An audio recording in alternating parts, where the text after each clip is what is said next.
Top of the morning, middle of the evening, bottom of the afternoon. Good morning, you guys. It's your girl Fresh, and yes, once again I was gone for a while, but I am back with a way overdue video for you guys. It's not going to be long, honestly.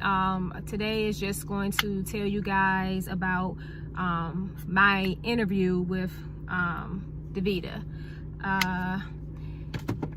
You know, you go through the recruiter phase over the phone, and then they, you know, call you through, talk to you through emails. You set up an interview, and I was supposed to have a panel of 4, but they were doing so much hiring at the time that I only ended up with a panel of 2, and then the other 2 from the panel were in another room interviewing someone else. So that kind of ease some of my nervousness, because I was nervous. I was like, oh my God, a panel of 4, oh my goodness, that's going to be a lot of questions, etc., etc. But I ended up with 2, and I don't even think it was a whole 30 minutes, to be honest with you.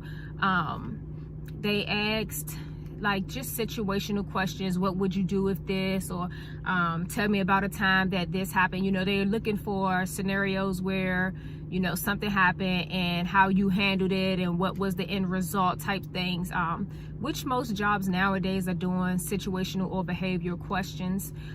They asked about, you know, where did you see yourself in a few years? You know, was it like this like long term for me? You know, things like that. And I just was like, you know, yes, I would, you know, I noticed that there's a lot of room for growth in this company. You know, I plan to be here at least 5 years or more. I would like to move up the administrative ladder, etc., etc. I talked about, you know, my previous jobs and how, because they asked, you know, what have I done kind of in relation to this, and I just talked about, you know, when I worked in a group home, and so, you know, my customer service experience and dealing with families and patients, and, you know, the different temperaments.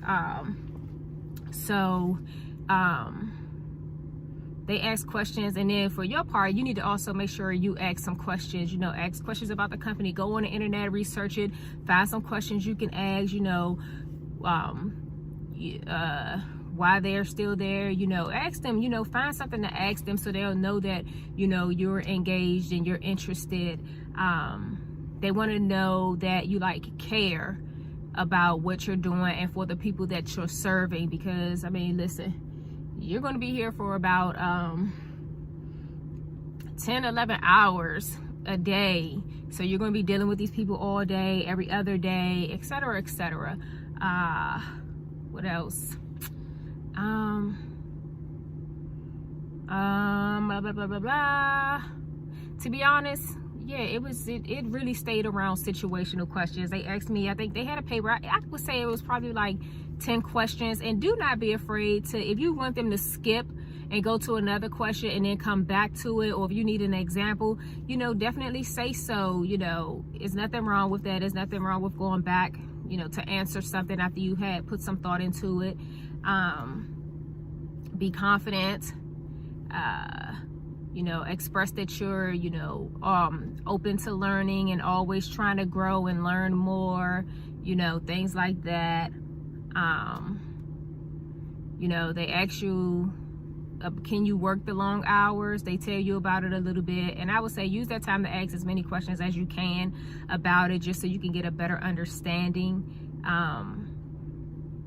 You know, in Maryland, our ratio is 3-to-1. In other states, it's different. Some is 4-to-1, etc. So,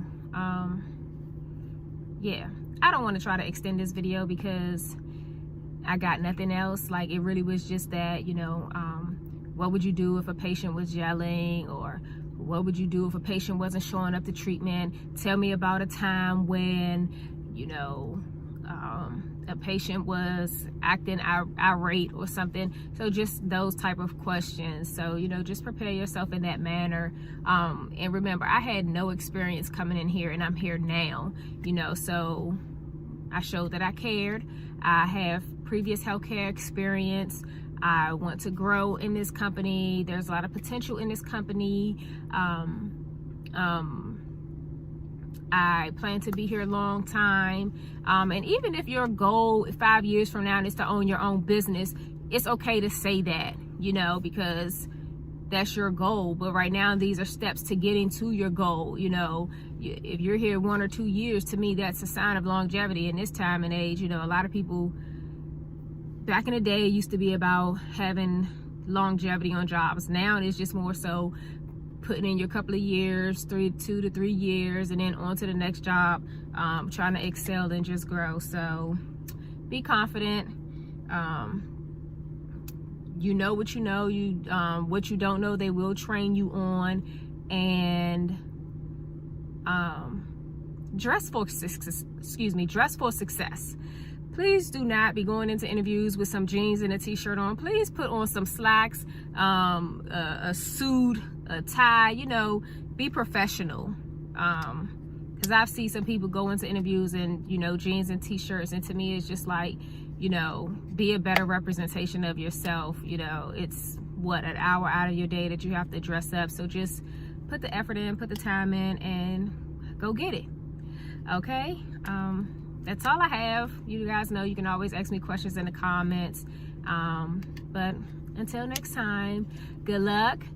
I hope you guys that are in training continue to press through it. Good luck on your exams. Good luck on those ones who are taking a CCHT or Bonet.